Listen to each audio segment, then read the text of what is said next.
Okay, I want everyone to look at the screen, because that's right, you get a call back. You get a call back. You get a call back. Everybody gets a call back.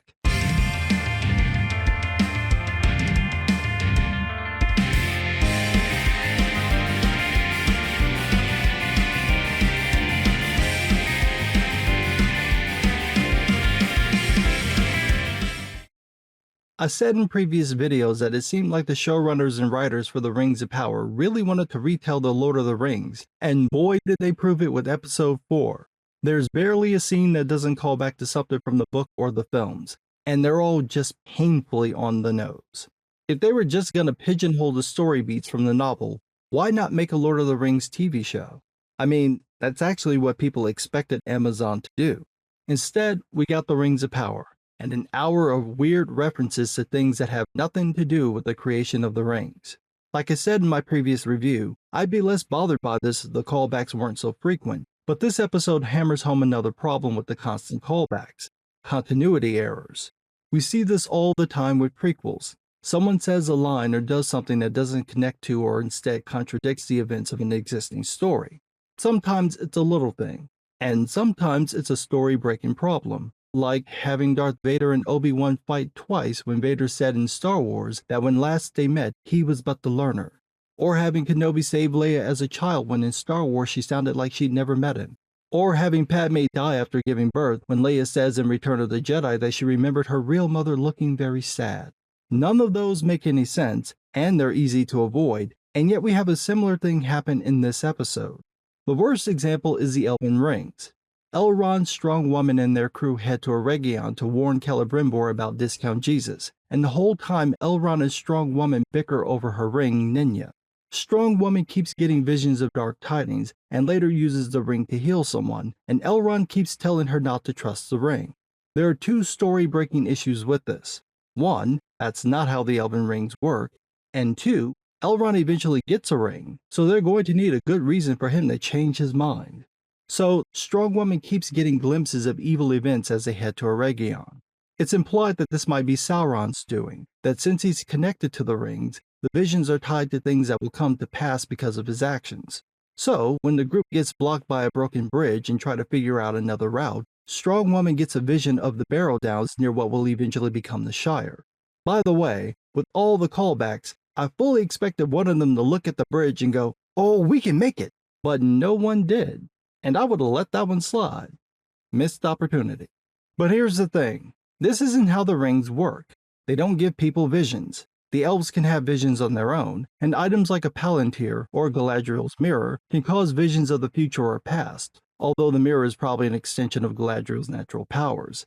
But the elven rings don't do that. They just preserve. So, you might ask how this is a problem. Well, if the rings now give people visions about future events, one specifically tied to any darkness or evil stoked by Sauron, why wouldn't Galadriel, Elrond, and Gandalf use their rings to figure out Sauron's plans during the events of the Lord of the Rings? Why wouldn't the rings warn them about Sauron's return in The Hobbit? Better yet, why wouldn't the rings tell them where the One Ring was, or at least who had it? If the rings now have this power, where did it go? After all, the Elven Rings are unchanged by the events of the Second Age, so whatever powers they had during that age, they should still have thousands of years later. The other power that makes no sense is the healing ability. After Elrond scolds Strong Woman for listening to the ring, the elves make their way to the Barrow Downs because it's the fastest way to get to Eregion. While there, they get attacked by Barrow Wights. Yes, the same Barrow Wights that attacked the hobbits thousands of years later. Now, who do you think in this merry band of diverse elves is the first and only one to die? Yep, it's the black one. Say it with me. That's racist. Seriously, you kill the black one. And not just kill him, you do him like dude from Jurassic Park. Don't let go! Well, at least this dude got killed after the opening credits. I mean, the show is all about diversity, but then again, they've only got room for one black elf, and Arondir doesn't share power. That said, the scene looks awesome. The Barrow Wights are beautifully rendered. This is some stellar animation. If anybody tells you it looks like garbage, they're not being honest. The movement of their eyes alone sell it. This is some high-level VFX. However, the Barrow Wights are not supposed to be here. The Barrow Downs don't become a fell place until the Third Age. In the Second Age, they're actually part of the Kingdom of Arnor and held in high esteem. I double-checked that because I was sure that they were fine during the Second Age, and I was right. It's in Appendices A, the Númenórean Kings from The Lord of the Rings. You know, the section the show is supposedly based on. Anyway, after this they come across Adar's forces, who are also headed towards Eregion to get to Sauron, and they get spotted by some orcs.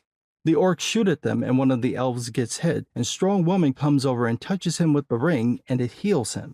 That's also not how the rings work.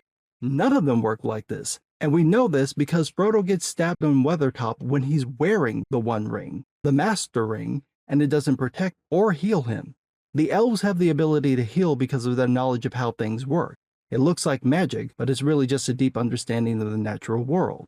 However, when it comes to Galadriel, part of her power comes from being taught by Melian, who was a Maya, and the mother of Luthien.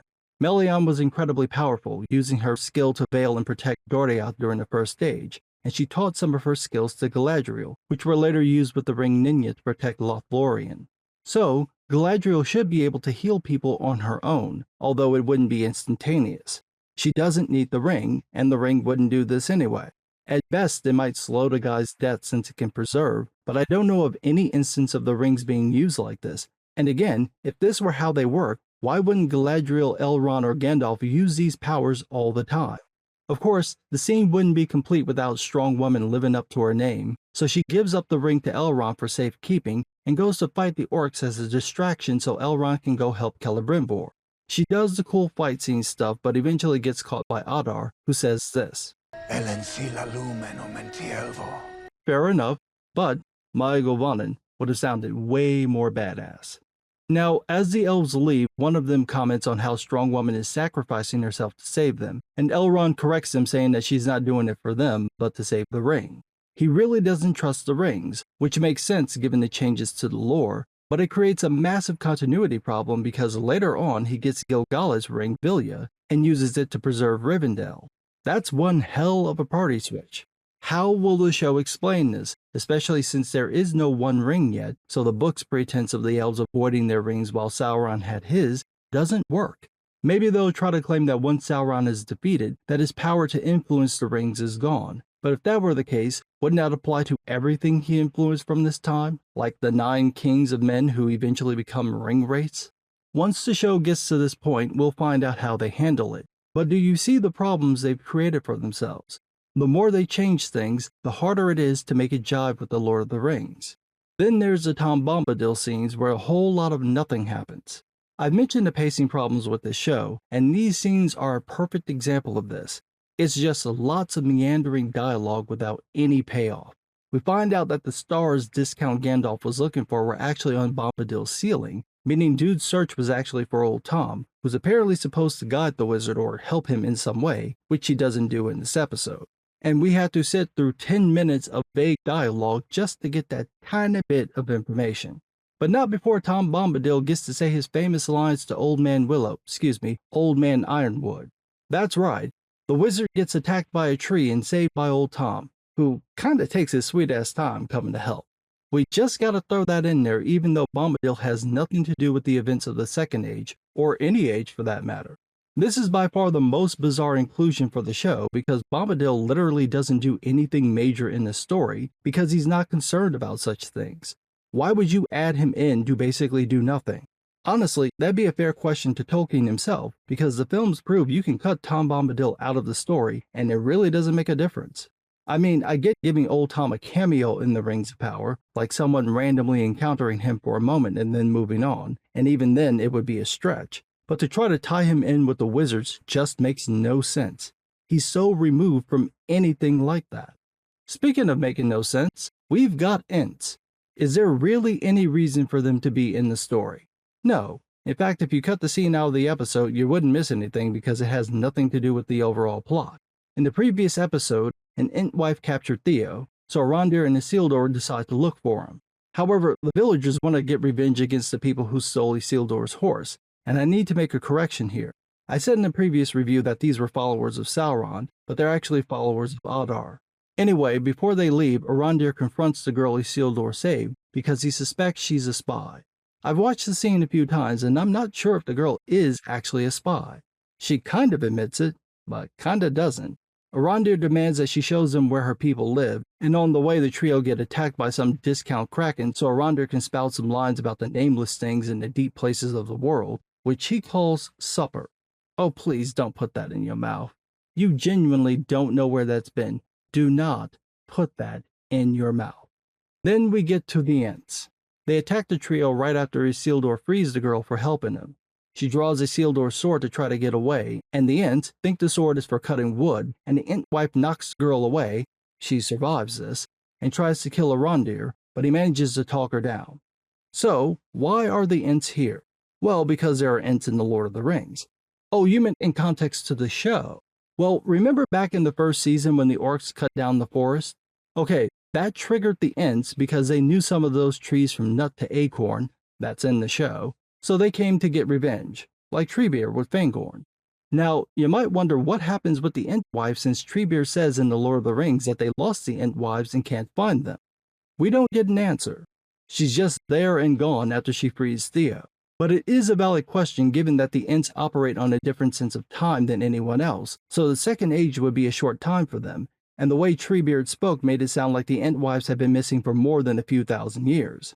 It sounded closer to tens of thousands of years, and definitely before the creation of the sun and moon. So all of this is wrong. Wrong on such a level that you gotta ask why even put it in the show. Do you think Isildur wouldn't mention coming across Ents? That this wouldn't be recorded in some lore and then passed down? That certainly someone like Saruman or Gandalf or Elrond wouldn't know about this? Wouldn't Elrond or Gandalf tell Treebeard about it, especially after the war when many of the Ents died and the lands needed repair and tending? Again, this creates a very strange continuity error. There's no reason to do this. It doesn't even add anything to the story because we don't learn anything about the Ents. They're just there. That said, the Ents do look awesome. I don't know if any of this was practical, meaning if the Ent models were built for real, but they look fantastic. I wouldn't say the effects are better than House of the Dragon, but they're much better than the show's first season. If the show gets snubbed for VFX nominations this year, it'd actually be pretty unfair. This stuff is really good. What's not good is this nonsense with the hobbits. So, Nori and Poppy wind up near the store's city and bump into Merrimack, who answers the unasked question of what happens if you left a dwarf in the middle of Mad Max. I haven't seen character designs this bad since the Hobbit films. And them ears! God damn! It's 'cause he's brown, ain't it? How come none of the white hobbits have them janky-ass ears? And how come he has to be dumb as dirt? My man is so stupid that if you told him to tie his shoes, he'd actually try to do it and then pop back up and say, I haven't got any. No, what gave it away? He unintentionally leads the girls to the store's village, which is just sitting in the middle of the desert. And my first thought was, I hope they don't light fires at night because people could see them miles away. And wouldn't you know? If they were trying to hide, they failed. Anyway, they meet the leader of the village who's full of sass and ties them up when they tell her that they're looking for their friend, the wizard. Why? Because the only wizard this group knows of is a dark wizard. But later that night, she frees Nori because of what Nori said about her people traveling around following a man named Burrows. Why? Well, because in the before times, another man named Burrows left the store village to find a green place and promised to send someone back, and this woman thinks it might be Nori. Again, none of this is in the book, but that's not my main problem with this part. My problem is that in the show based on a story written by a linguist who is very keen on tracking the progressions of his languages, the Harfoots have traveled around for thousands of years, and apparently the stores can still recognize their surnames. Words change over time, especially hundreds of years, and that's the thing Tolkien constantly mentions in his stories, that people can't understand each other because of the changes to the languages. That seems like a major oversight, and a missed opportunity to throw in some respect for Tolkien's love of languages, and actually make the show interesting, by the woman hearing Burrows and later realizing it sounds similar to some old legend's name, and then going from there. I don't know if that ever occurred to anyone on the show, but that's an opportunity wasted. At any rate, the Dark Wizard sends Xerxes extras to harass the hobbits into handing over Nori and Poppy, but they don't comply, and the men threaten to return with the Dark Wizard himself. That's the episode, and overall, it was okay.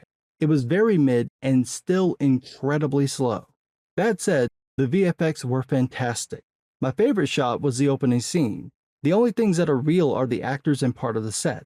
Everything else is digital or composite, and that's madness because it's a single moving shot. The camera moves, stops, and moves again into this wide shot seamlessly. Not an error or flaw to be found. It's absolute magic. I've got to give the effects team credit because their work for this season has been phenomenal. Unfortunately, the story is still a mess. And since I already know from the trailer that Adar and Strong Woman team up to fight Sauron, I'm guessing the next episode is where that happens. I swear, if Sauron is easily routed out of Eregion, the show will have killed their own story dead in its tracks. But what do I know? I'm just some guy.